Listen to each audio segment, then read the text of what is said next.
En esta oportunidad vamos a ver el cronograma para elegir al defensor del pueblo. Entonces el día de hoy ya se ha hecho público la convocatoria. Entonces ya a partir de mañana, 18 de marzo, se va a empezar con la recepción de los documentos. De ahí en adelante son 15 días para presentar las documentaciones.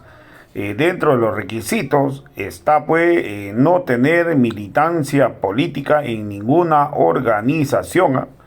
Segundo, no haber sido candidato en los últimos 8 años.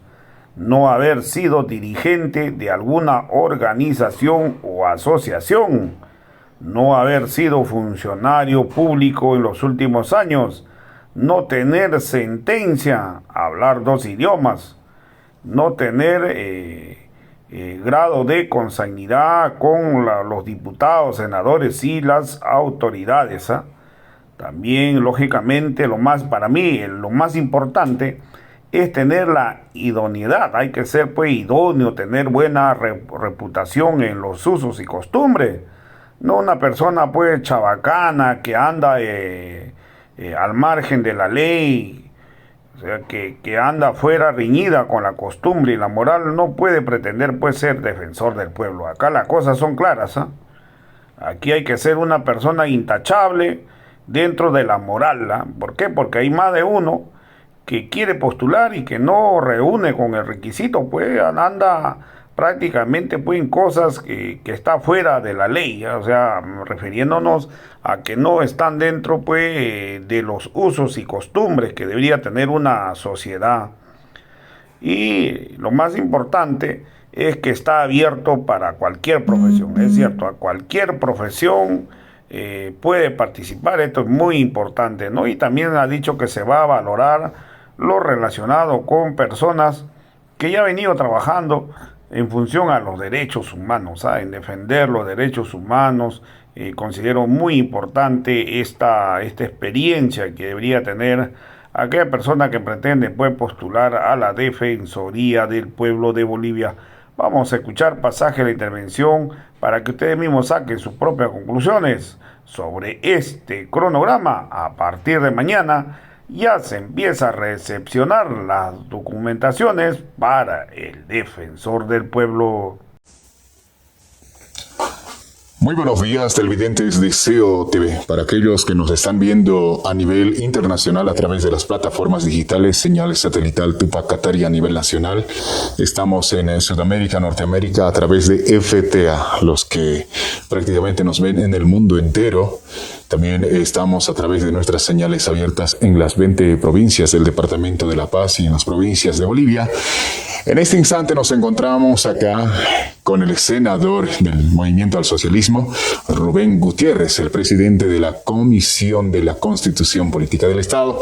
Bueno, el tema central está candente en el tema del defensor del pueblo, ya que esta comisión es quien está manejando ese tema para toda la población boliviana, el tema de inseguridad y demás. Adelante, por favor, senador, en el tema del nuevo defensor del pueblo, ¿en qué se ha quedado? ¿Cuál es la situación, por favor, para la población boliviana, paseños, los que lo están viendo en este instante?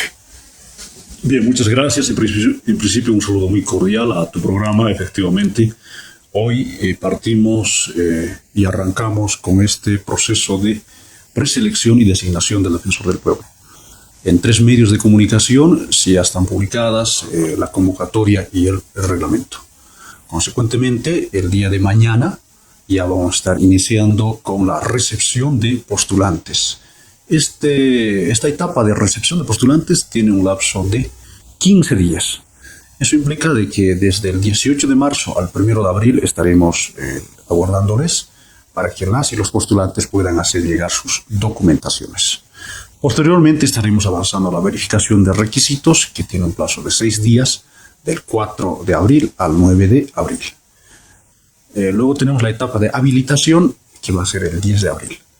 La etapa de impugnaciones, 4 días, del 11 al 14 de abril. La resolución de impugnaciones, del 12 de abril al 16 de abril. La evaluación de méritos, del 18 de abril al 22 de abril. La entrevista y evaluación oral, del 23 de abril al 27 de abril. Luego pasaremos a la etapa de informe de evaluación, que va a ser el 28 de abril. Luego, finalmente, estaremos remitiendo la nómina y el informe al Pleno de la Asamblea Legislativa Plurinacional para la designación del Defensor del Pueblo. Tenemos un cronograma, entonces, que tiene un plazo de casi 50 días, entre este mes de marzo, abril, y hasta el 5 de mayo, de acuerdo al cronograma, ya tendríamos designado al nuevo Defensor del Pueblo. 50 días. Sí. Usted manifestaba 2 semanas prácticamente, ¿no? Para Sí. que puedan postularse. Así es. Son requisitos que tienen que tener, al menos cuántos se han presentado hasta el día de hoy. Todavía no, porque hoy día se publicó la convocatoria en 3 medios de circulación nacional.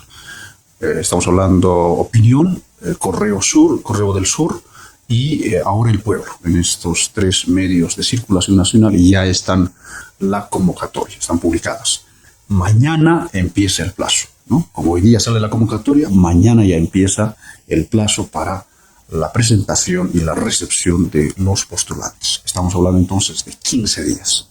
Hasta del 18 de marzo hasta el 1 de abril estaremos con esta etapa de recepción.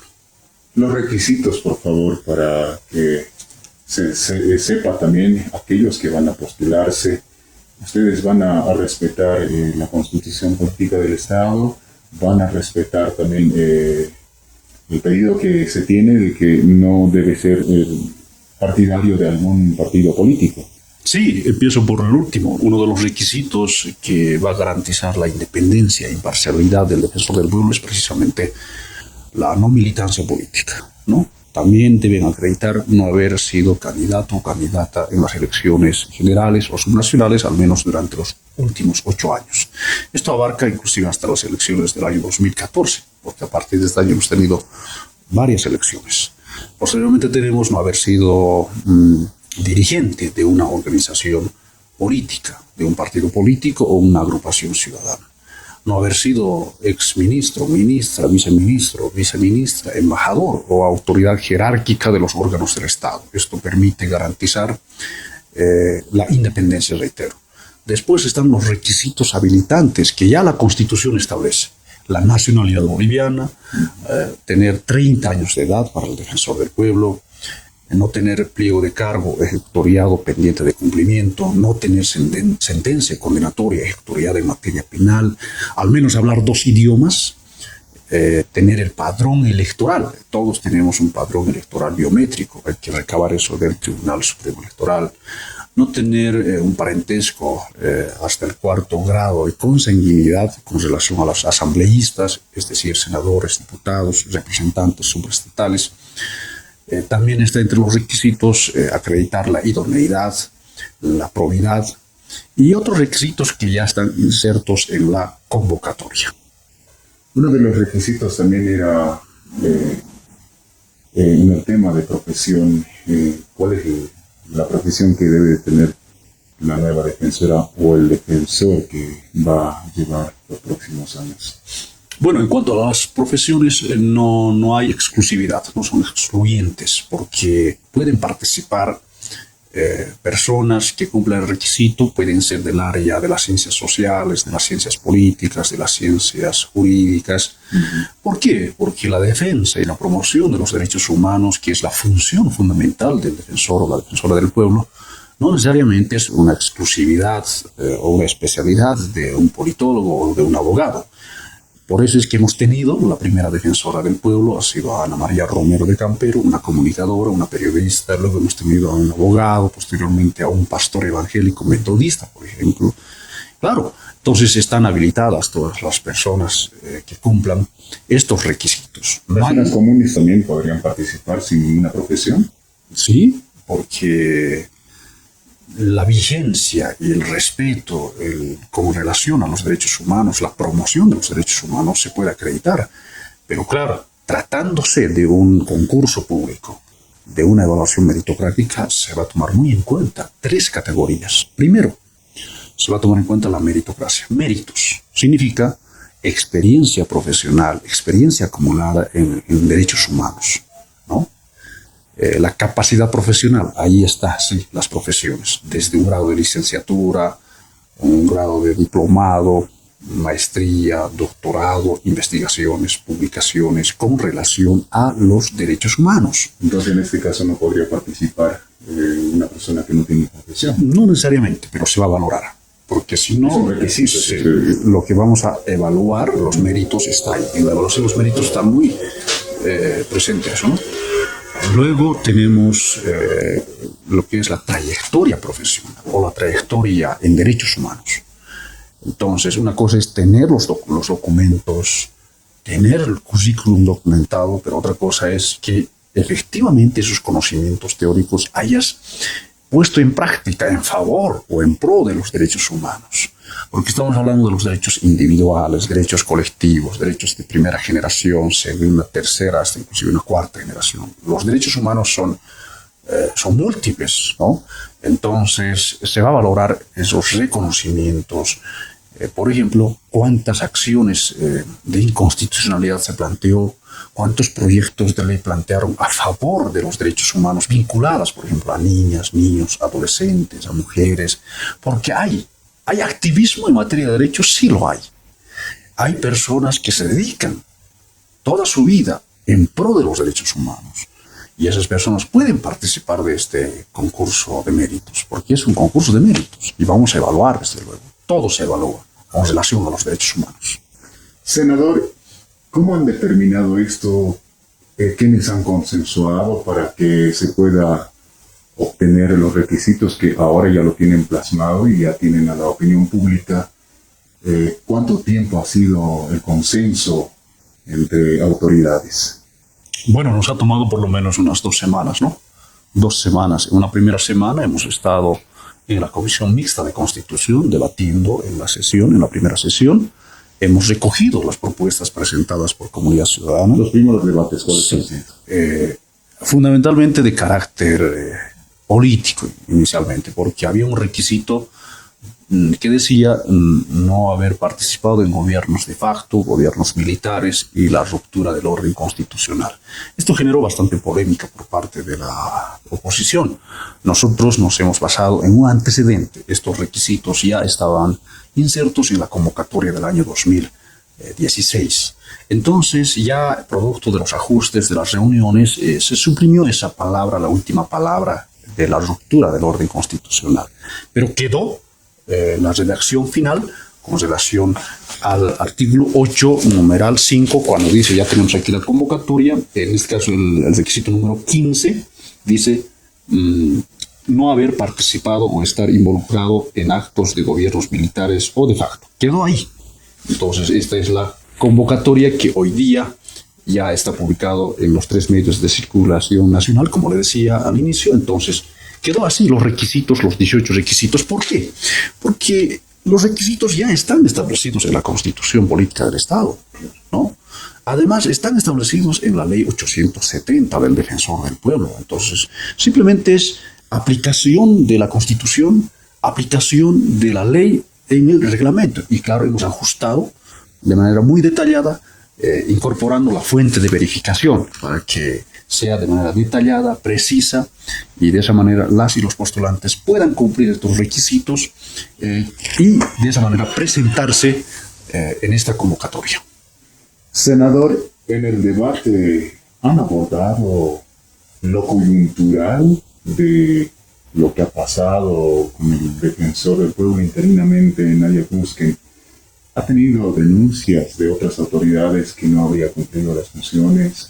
¿Se ha tocado estos temas en el debate para que se pueda ya tener este resultado? No hemos particularizado, no se ha personalizado de un o de una defensora del pueblo, porque hemos tenido ya desde la gestión 1998 esta institución que está funcionando.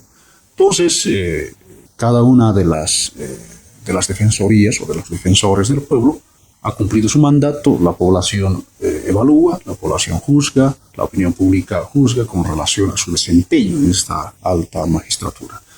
Con relación a este debate, no, para nada, porque no ha sido una instancia para evaluar, ¿no? Ni para debatir cómo fue, cómo no fue, si cumplió o no cumplió, porque nosotros nos abocamos netamente a a la elaboración y aprobación del reglamento y la convocatoria. Entonces, los otros temas, dejamos a la opinión pública, ¿no? ¿Esta convocatoria a qué instancias va a pasar, senador? Bueno, esta convocatoria lo vamos a aplicar. Es una convocatoria que tienen que conocer los que quieren postularse, quieren participar de esta convocatoria pública. Nosotros ya tenemos en nuestras páginas oficiales, además aquí está en el periódico de circulación nacional, y en base a estos requisitos nosotros vamos a verificar cada uno de los requisitos una vez que nos presenten sus postulaciones las y los interesados, y vamos a revisar, llegar a esa etapa después de los 15 días, vamos a empezar a revisar, ¿cumple o no cumple? ¿Cumple o no cumple? Requisito 1, requisito 2, requisito 3, así sucesivamente hasta completar el requisito número 18. Entonces, es para aplicar tanto por parte de la Comisión Mixta de Constitución, así como por los interesados que tienen que cumplir estos requisitos. ¿Los interesados a dónde deben de acercarse para dejar la documentación que ya está vigente? Bueno, el día de mañana estamos iniciando con el primer día de la apertura de este proceso de recepción. Estamos hablando de el Palacio de la Revolución, ubicada aquí en la calle Ayacucho, a media cuadra de la Plaza Murillo. Para mayor información, entonces, aquellos postulantes. Sí, pueden apersonarse también, porque nosotros también tenemos la convocatoria. Ellos también ya lo tienen, porque simplemente es adquirir de estos 3 medios de circulación nacional y, de esa manera ya, como se dice, armar su documentación, ¿no? Uno por uno, y una vez que cumplan, traerlo a la comisión aquí, a la ciudad de La Paz, y consecuentemente nosotros estaremos registrando, ¿no? Registrando en un libro notariado. Siempre es importante eso para darles seguridad, para darle fe y legalidad. Muy bien, cambiando de tema, en el tema de la comisión que usted está teniendo, de la Constitución Política del Estado, ¿cómo se va a trabajar a partir de los hechos lamentables, de los feminicidios y demás que acontecen en Bolivia? En las últimas cifras alarma a la población. ¿Cómo se está trabajando? ¿En qué proyectos van a trabajar desde la cartera que ustedes tienen de senadores y con esta cartera que es una cartera fuerte también de Comisión de Constitución? Sí, con relación a algunos ajustes normativos para la reforma judicial, para la transformación de justicia, hay el ámbito normativo. Entre ellos estamos hablando de ajustes al Código de Procedimiento Penal, al Código Penal, a la Ley de Ejecución de Penas. Hay proyectos de ley que nos han remitido a la Comisión de Constitución del Senado, por ejemplo, en materia de violencia, de los delitos contra la vida, los delitos de violación. Es una área en la que tenemos que ajustar la normativa. Hay proyectos de ley muy interesantes, por ejemplo, la castración química, ¿no? Otros plantean la cadena perpetua o la sumatoria de penas. Entonces, este proyecto de ley, por ejemplo, de castración química, está radicando en nuestra Comisión de Constitución. Hemos remitido en consulta al órgano ejecutivo con los informes de viabilidad. Seguramente estaremos considerando y tratando este proyecto de ley en las próximas semanas. Estamos aguardando esta consulta. ¿Se están evaluando las propuestas que habrían presentado? Sí, tanto en senadores como en diputados, porque la sociedad civil presenta sus iniciativas, sus proyectos de ley a las diferentes cámaras. Inclusive en las cámaras nos remiten en algunos casos a la Comisión de Constitución, en algunos casos lo remiten a la Comisión de Justicia Plural, ¿no? Entonces ahí también seguramente deben estar otros proyectos de ley. Pero después de las comisiones ya lo aprobamos en plenaria. Una vez que se aprueben en comisiones, nosotros lo abordamos en plenaria de senadores. En el tema de justicia también han pedido pena de muerte para que aquellos violadores que estén atentando contra la vida de jóvenes y del ser humano. ¿Qué probabilidades hay de que esta ley se pueda aprobar? Han presentado organizaciones sociales y otros sectores. ¿Cómo se ve esta postura de parte de ellos? Formalmente no nos llegó un proyecto de ley con relación a la pena de muerte porque eso es un tema constitucional. no es con una ley que vamos a implementar la pena de muerte. Eso es abrir la Constitución, pero ahí tenemos algunos límites, porque como Estado, como sociedad, hemos comprometido la fe del Estado ante la comunidad internacional. Hay convenios, protocolos en el que hemos convenido como Estado abolir la pena de muerte, ¿no? Y en nuestra Constitución, la máxima pena es 30 años sin derecho a indulto. Esa es la máxima pena. Consecuentemente tenemos dos límites ahí, ¿no? Un límite de carácter convencional y otro límite de carácter constitucional. Entonces tendríamos que profundamente debatir si abrimos la Constitución y si denunciamos estos tratados, estas convenciones por el que Bolivia se ha comprometido de abolir la pena de muerte. Entonces hay que debatirlo. Este es un tema bastante complejo y profundo. Se tendría que analizar muy internacionalmente e interiormente, ¿no es cierto? Sí, no solo es, digamos, un tema constitucional. Nosotros podemos ir a una asamblea constituyente, incorporar la pena de muerte, ahí acabaría. No es así. Tenemos que también, ¿y en qué quedarían los tratados, convenciones internacionales como país, como Estado? Tenemos que analizar entonces estos dos límites. Así que no es un tema legal, sino es un tema convencional de tratados y convenciones, así como es un tema constitucional. Muy bien, cambiando de tema, senador. Ayer ustedes habrían aprobado un proyecto de ley de la unidad territorial. ¿En qué consiste? ¿Quiénes van a ser beneficiados con este proyecto? Sí, el día de ayer en la plenaria hemos aprobado el proyecto de ley de la creación de una unidad territorial de territorio indígena originario campesino del Hatun Aylluyura del departamento de Potosí. En el marco de la Constitución y la ley marco de autonomías y descentralización que está vigente en nuestro país, es que han seguido un procedimiento de más de una década en base a las normas y procedimientos propios. Han consolidado un trámite de territorio indígena originario campesino. Y el Estado, a través de esta ley, les reconoce como una unidad territorial. Esto en perspectiva siempre de consolidarse lo que significan las autonomías indígenas originarias campesinas, ¿no? Entonces, este es un paso muy importante para el Hatun Aylluyura del departamento de Potosí. El Senado ya ha aprobado y se le ha remitido a la Comisión de Diputados para su revisión. ¿Esto consiste en qué consiste para que podamos refrescar también a lo del sector de Potosí y este tipo de proyectos, porque también no se trabaja en otros municipios o departamentos?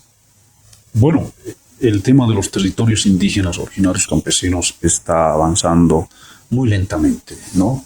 En el país, de acuerdo a la Constitución, se reconoce como unidad territorial a los departamentos, a las provincias, a los municipios y a los territorios indígenas originarios campesinos.